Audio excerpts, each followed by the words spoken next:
The prestigious chieftaincy title of Ozo has been for ages in Igbo land, and something very unique which is held in high esteem in ABBA, NJIKOKA local government area of Anambra State. It is not exception.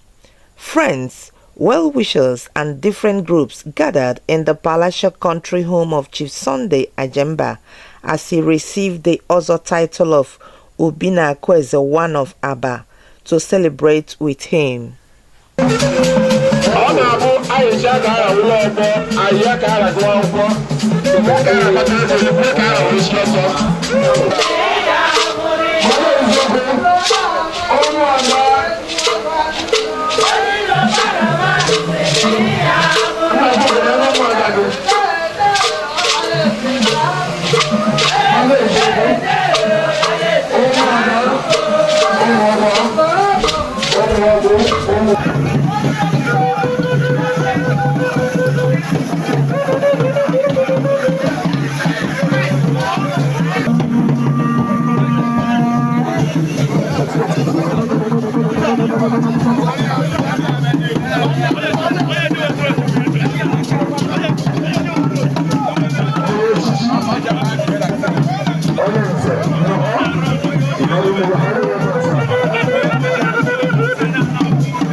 Dignitaries, different clubs, all were present at the event as people were well entertained with sumptuous meals and choice drinks. Okay.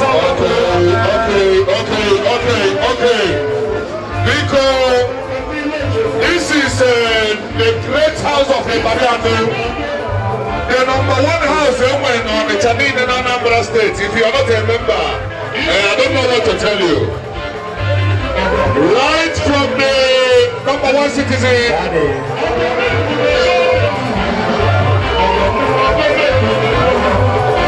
on the Bariado,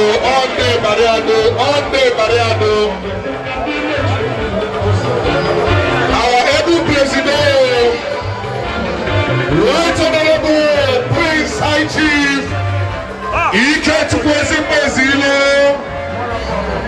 the great Ordinary Mako Fagulizimo Glaguleze Chukwu, Ikenga Guluzimo Naguleze Chukwu, Alusia Turubosia Bobo Basukwo, the celebrity pioneer president of the great house in Florida. We greet you, Ordinary Mako. Hello. We greet you, Ordinary Mako, a leader with example, celebrity leader, celebrity businessman. man, celebrity pioneer president. Onya isa nikano na so. On the great house of Ibariado. Then onya na twesi na eno binugu. What in a way you highly welcome. Ladies and gentlemen, it's showtime. Number second citizen, the great Ozo Obi of Ibukwesen Kingdom, the great ability. Oh, let's hear. Emotionally capital.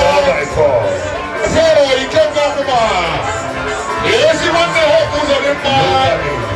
The great Ozo Obi. Yeah. All the chiefs fighting honorable NJIKOKA.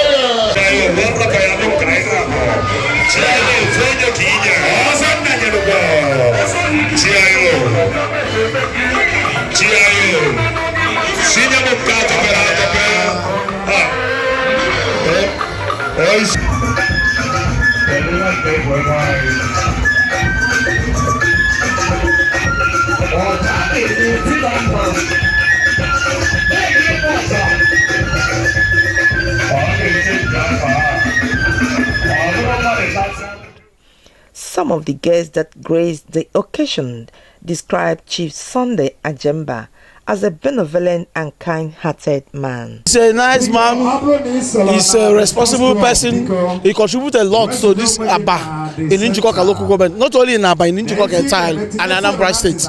For him to become a local government chairman under the Labour Party shows that he's doing well. And for him to receive this title today in his town means that he has contributed a lot to the development of this ABBA.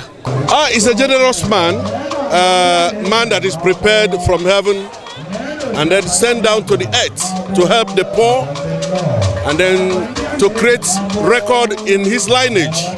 A great honor, you know, in Igbo land,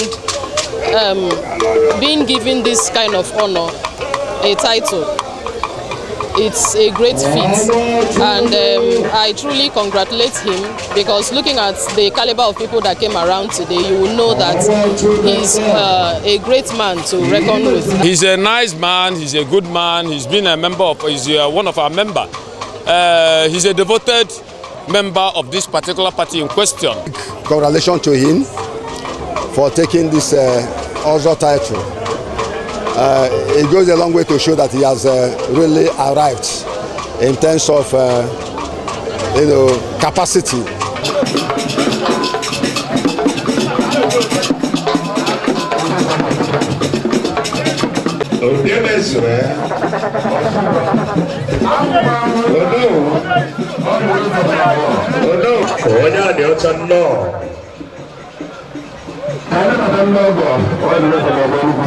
NJIKOKA na ABBA Traders Association.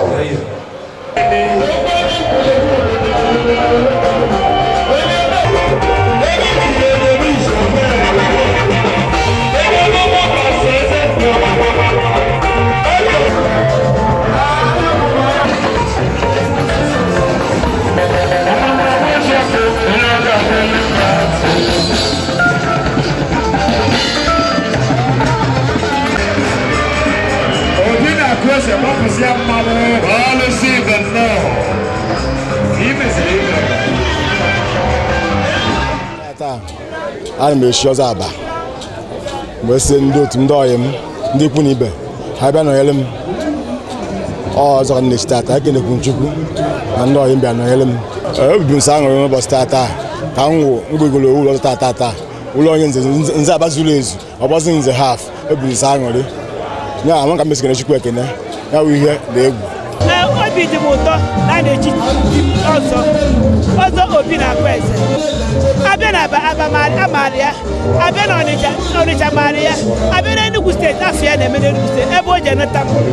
Oje Enugu State, Oje Meka State, which is Nkema Ichabi Kupte now. So Sunday Ajemba, Ozo Obi na kwese, Obu Nuku Woke Njemono, Woke Nanu Simike. Chineke gozie Erimbu.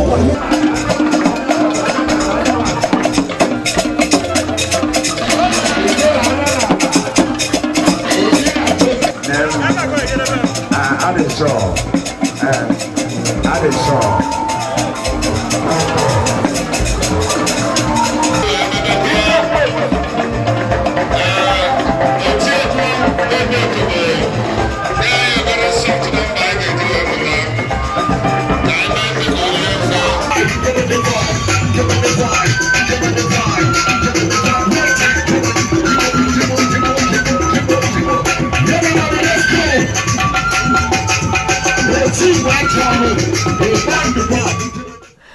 This is wishing Ozo Obi Eze one of ABBA, Chief Sunday Ajemba, many more years of celebrations. Also,